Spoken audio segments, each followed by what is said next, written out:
This is part 2 of our two-part series looking at Jesus' only destructive miracle, the cursing of the fig tree. In part 1, we saw that by cursing the fig tree, Jesus was pronouncing a judgment on the leadership of the temple.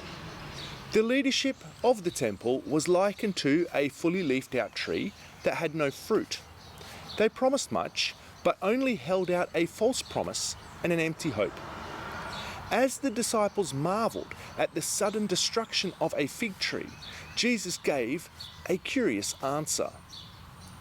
In Matthew 21:21, he says, "Truly I say to you, if you have faith and do not doubt, you will not only do what has been done to the fig tree, but even if you say to this mountain, be taken up and thrown into the sea, it will happen." Now this is a somewhat curious statement.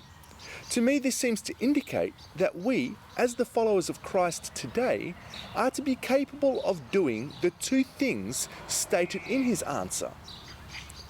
In part 1 of this series, I explained how the church today has largely failed in providing leadership in what has arguably been the greatest evangelism opportunity of our day, as we have needed to confront COVID-19 as a community.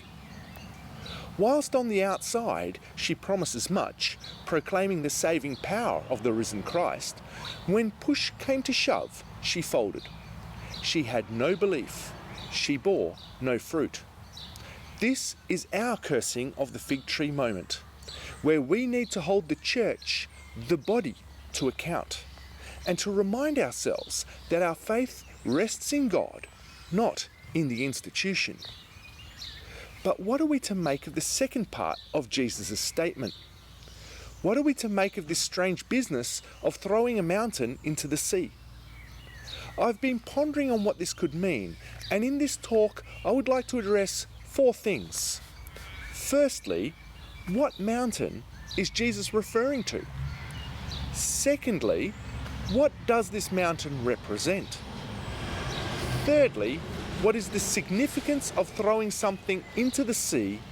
And finally, what does this mean for us today? In my research, I have found that the main consensus seems to be that the mountain being referred to by Jesus is either the Temple Mount specifically or the Mount of Olives more generally. By doing so, the mountain becomes another metaphor for the temple and its leadership. But that doesn't sit well with me. As Jesus says, you will not only do what has been done to the fig tree, but even if you say to this mountain, be taken up and thrown into the sea, it will happen. This indicates to me that the fig tree and the mountain must be metaphors for 2 different things, as there are 2 things the disciples are told that they could do. Do what Jesus did to the fig tree, that is, pronounce judgment on the temple leadership, and throw a mountain into the sea. So the mountain must be a metaphor for something other than the temple and its leadership. The mountain Jesus referred to wasn't just any mountain. It was a specific mountain, as he says, if you say to this mountain. This is where we need to look through our geography lens. If we were to take ourselves to the location where this account occurred, we would find ourselves on the road between Bethany and Jerusalem on the eastern slope of the Mount of Olives. Looking around, we would see the rolling barren hills of the Judean wilderness, each hill looking very much like the next one. But out in the distance, our eye would be drawn to this strange looking feature in the landscape. It's the highest peak in the Judean wilderness, the desert fortress known as the Herodium, built by Herod the Great. John Beck provides 3 compelling reasons why the Herodium is the mountain that Jesus referred to in our passage. Firstly, the Herodium is in view from the slopes of the Mount of Olives.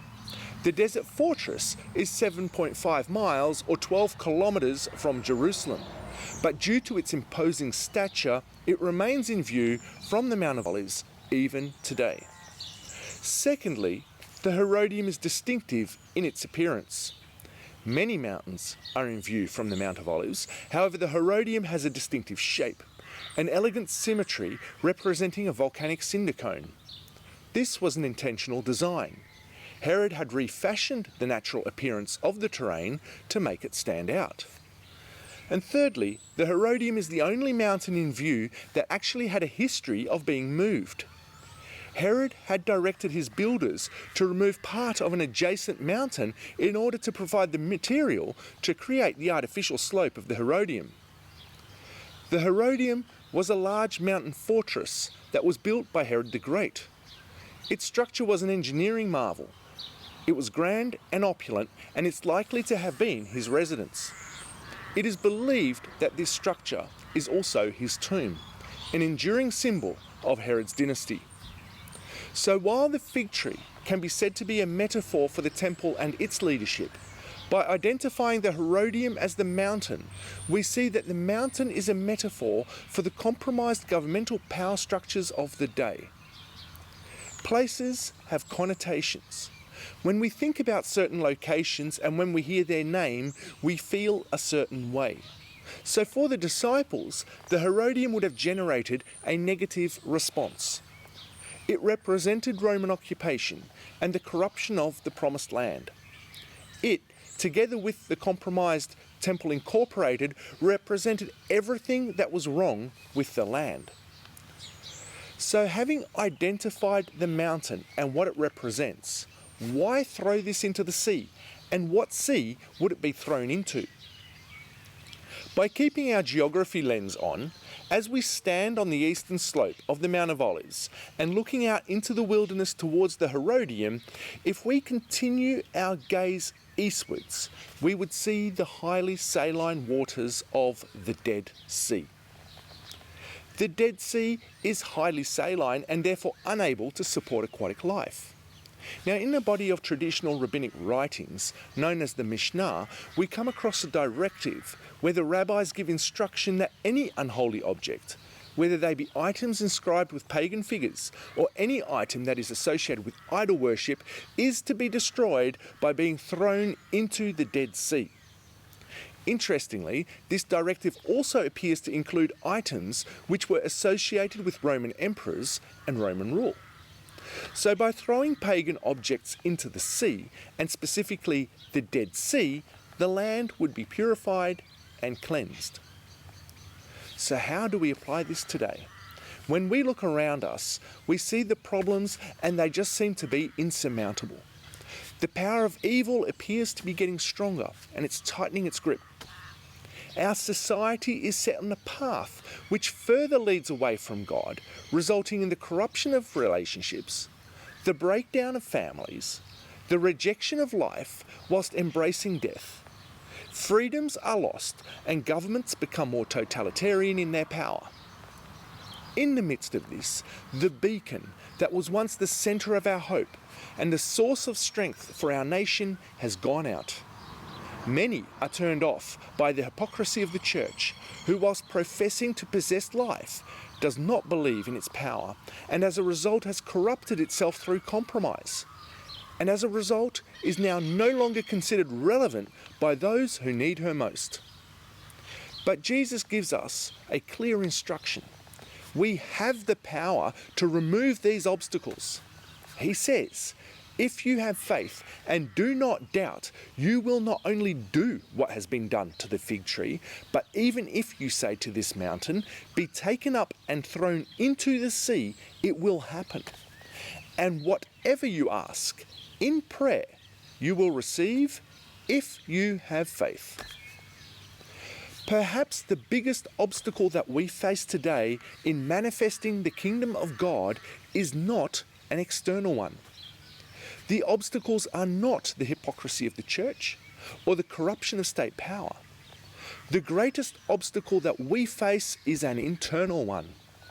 When we underestimate the power of faith-filled prayer, we leave the Herodians standing in our midst. Whilst we see the problems in our world today manifesting themselves in the physical, at the root cause, the cause of the problem is spiritual. When we as believers grasp the reality of the power of life that has been given to us by the risen Christ and submit ourselves to that in prayer, those structures that are being raised up against us in order to prevent the manifestation of the kingdom of God will crumble. Now, I hope that you found this video interesting. You can download a copy of this transcript of this talk by clicking on the link in the description box below. Please consider subscribing to our channel, and we will see you again in our next episode.